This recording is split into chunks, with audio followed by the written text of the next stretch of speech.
Hai, assalamualaikum sahabat-sahabat semua, selamat datang ke channel ini. Semoga segala urusan korang semua dipermudahkan. Amin. Film menarik kali ini bertemakan aksi, yang bertajuk Faster. Sebelum mula, mari kita layan trailernya dulu.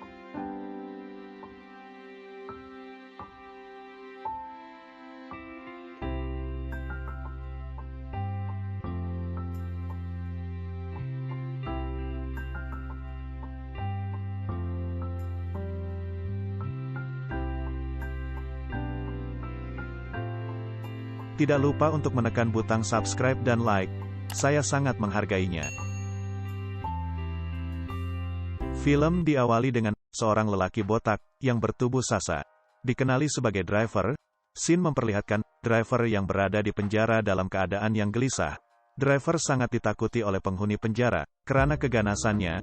Di sebalik itu, driver menjadi sangat pendiam. Selepas kematian saudaranya, driver telah dibawa berjumpa kapten di penjara untuk dibebaskan. Kapten menasihati kepada driver untuk berubah dan memperlihatkan kepadanya gambar-gambar orang yang telah dia lukai. Tidak lama selepas itu, driver dibebaskan.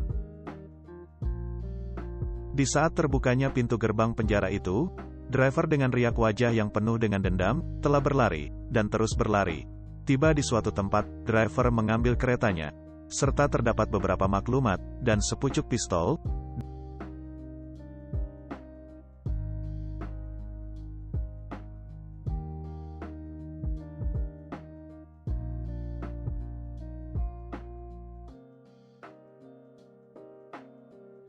Driver menyimpan gambar saudaranya dengan riak wajah yang sedih, lalu pergi ke mangsa pertama, yang telah membunuh saudaranya, yaitu di pejabat. Tiba sahaja di pejabat itu. Tanpa membuang waktu, driver terus menembaknya di kepala.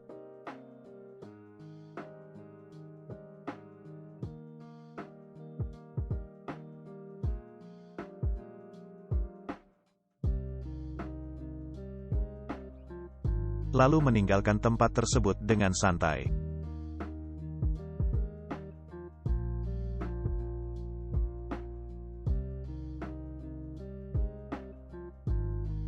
Scene beralih, terdapat seorang lelaki di suatu tempat yang tidak diketahui, bernama Cobb.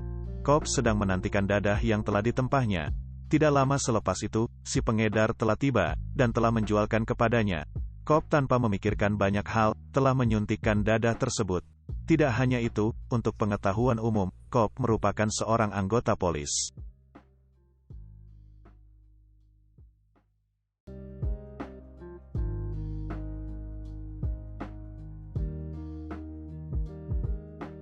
Di saat Cobb tiba di tempat pembunuhan tersebut, kesemua anggota polis tidak mengharapkan keberadaannya di sana.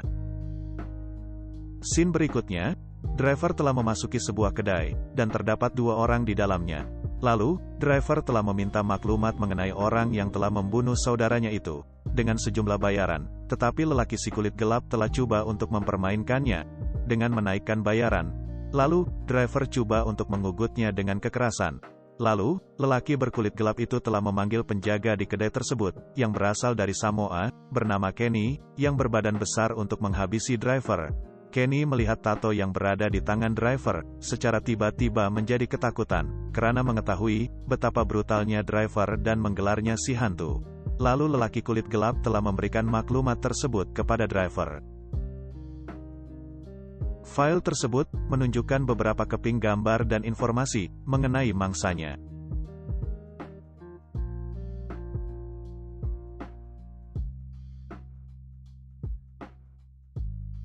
Cobb dan petugas lainnya sedang memerhatikan rekaman CCTV di pejabat tersebut, dan mendapati, di saat mangsa melihat driver, mangsa seolah-olah mengenalinya, lalu menjadi persoalan kepada mereka.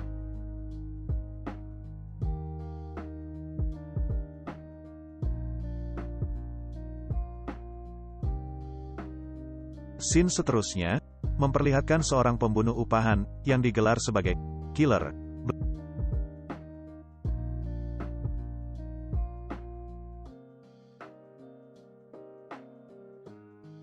Beliau mempunyai wanita yang cantik, killer yang mempunyai reputasi yang tinggi, telah menerima panggilan dari seseorang yang tidak beliau kenali, dan memintanya untuk membunuh seseorang.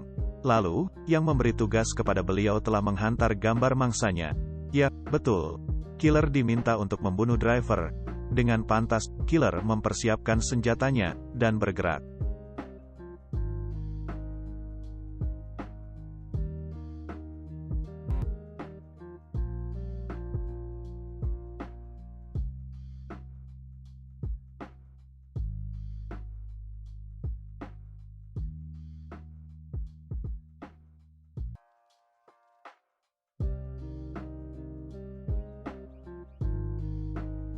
Scene seterusnya, pihak polis sedang membahas mengenai kes pembunuhan yang dilakukan oleh driver.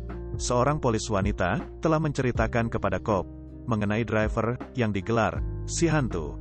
Dahulunya, driver ialah seorang pemandu yang sangat hebat. Jenayah terakhirnya ialah merompak bank bersama saudara-saudaranya, dan beliau berjaya melarikan diri berkat kehebatan memandunya.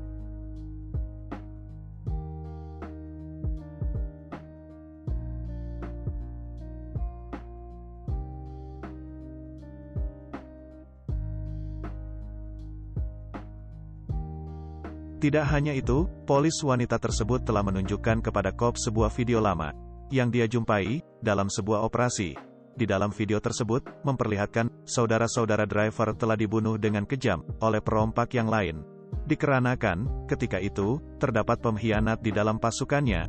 Driver telah ditembak di bahagian kepala, dan kesemua mereka mati. Tetapi, mungkin dikarenakan kuasa Tuhan, driver telah terselamat.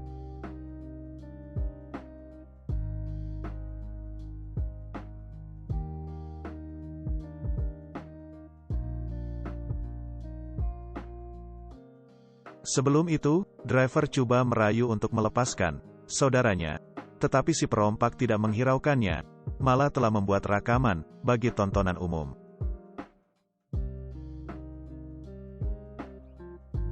Scene berikutnya, seorang pakcik telah dibantu oleh seorang wanita muda. Ketika hendak naik ke rumahnya, pakcik itu telah meletakkan ubat tidur di dalam air minuman wanita muda tersebut.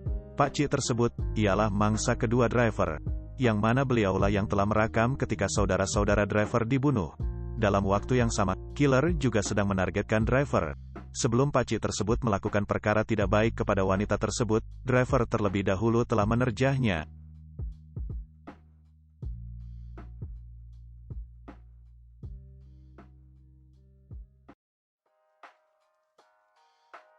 Pakcik itu meminta keampunan. Sayangnya, ketika itu, driver sudah tidak memiliki perasaan, lalu menembaknya di kepala dan terus pergi. Tidak lama selepas itu, killer telah melepaskan tembakan kepada driver. Tetapi driver telah melawan. Di dalam keadaan yang kacau bilau tersebut, driver telah menghilangkan diri. Pihak polis juga menceritakan sebab driver terlepas dari kematian karena peluru yang ditembak ke arahnya telah tembus melalui pipi, dan tidak terkena otak.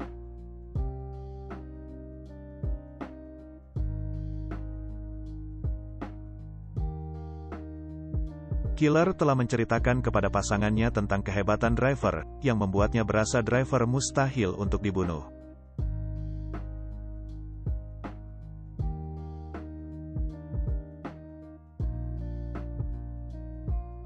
Scene beralih, driver sedang memerhatikan seorang wanita.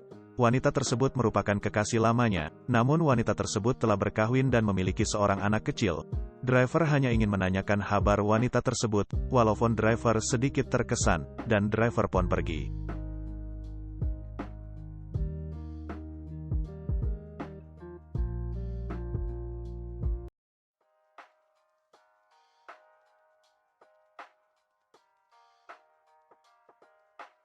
Di malam hari, driver telah pergi ke semua klub malam, dan telah menjumpai mangsa selanjutnya, yang bekerja sebagai bodyguard di situ.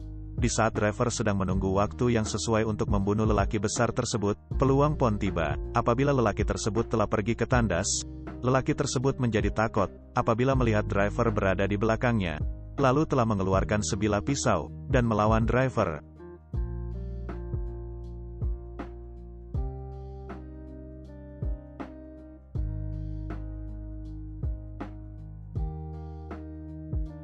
Malangnya, driver terlalu kuat baginya, dan telah dimasukkan ke dalam wad kecemasan. driver yang mengetahui bahwa lelaki itu belum meninggal, telah pergi ke hospital dan membunuhnya secara langsung.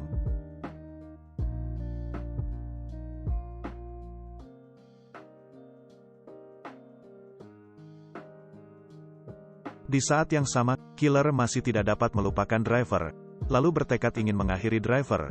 Wanitanya mengetahui bahwa killer ingin melanjutkan misinya menjadi marah, karena takut driver akan membunuh killer. Setelah mengetahui betapa kuatnya driver, killer pun tetap pergi mencari driver ketika wanitanya sedang tidur.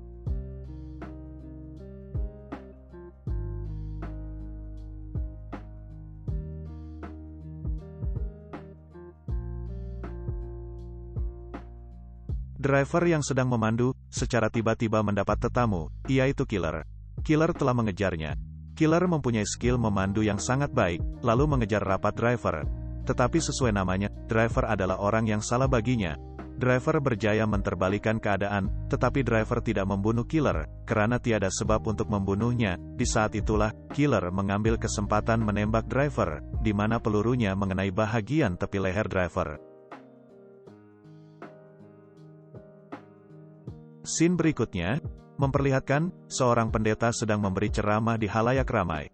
Pendeta tersebut ialah bekas anggota perompak yang telah membunuh saudara-saudara driver. Pendeta tersebut kelihatan terkejut apabila melihat driver telah mengunjunginya. Di saat selesai memberi ceramah, beliau mengajak driver pergi ke sebuah bilik dan berbincang mengenai sesuatu. Tidak lama selepas itu, istri dan anak pendeta tersebut tiba, lalu menyoal suaminya, "Adakah semuanya baik-baik sahaja?" Lalu pendeta tersebut menjawab, "Semuanya baik-baik sahaja, ini ialah sahabat lamaku." Driver yang melihat anak dan istri pendeta itu menjadi sayu. Selepas istrinya pulang, pendeta telah mengajak driver untuk pergi bersiar-siar di pantai. Di saat itulah, driver telah mempersoalkan tindakannya ketika dahulu. Lalu pendeta tersebut meminta maaf kepada driver dengan ikhlas. Pada awalnya, driver menolak untuk memaafkannya. Tetapi setelah pendeta tersebut mengeluarkan kata-kata yang dapat mengusik hatinya, yaitu, "Tidak apalah jikalau engkau tidak memaafkanku, tetapi, aku sudah memaafkan tindakanmu ini." Pada ketika itu, driver sedang menghalakkan pistolnya ke arah pendeta tersebut. Lalu, driver memaafkannya, serta memintanya pulang kepada istri dan anaknya. Driver pun meninggalkannya. Setelah itu, driver telah pergi ke gereja, dan dilihat dari pandangan matanya, driver merasa telah menyelesaikan kesemuanya. Secara tiba-tiba, killer menghalakkan pistol ke arahnya. Tetapi, tidak seperti sebelumnya, driver langsung tidak melawannya. Itu membuatkan killer merasa bersalah. Killer melihat terdapat beberapa maklumat dan sepucuk pistol di atas kerusi, dan mengatakan kepada driver, "Apakah kau merasa sudah selesai? Kau melupakan seseorang, yang mana, dialah yang menjadi dalang dalam semua ini, serta dialah yang meminta aku untuk membunuhmu." Tidak lama selepas itu, mereka didatangi cop. Lalu killer yang sedang menghalakkan pistolnya ke arah driver, telah diminta menurunkan pistolnya, atau cop akan menembaknya. Killer pun melepaskan pistolnya. Secara mengejutkan, cop telah menembak driver di kepalanya, dan terungkaplah, bahwa cop lah, yang menjadi dalang dalam semua yang telah berlaku.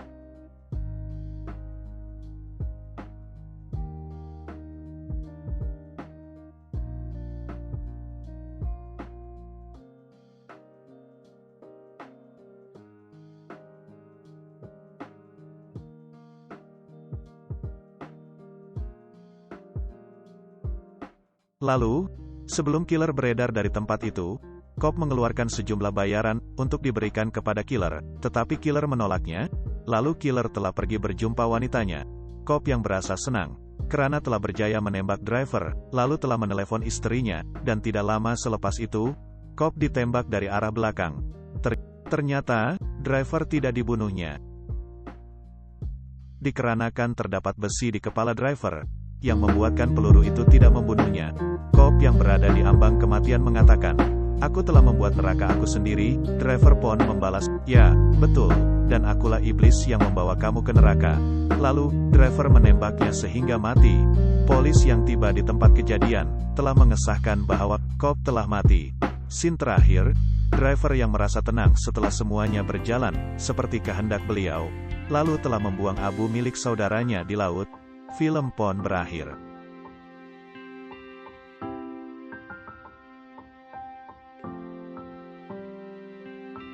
Tidak lupa untuk like and subscribe untuk movie menarik selanjutnya.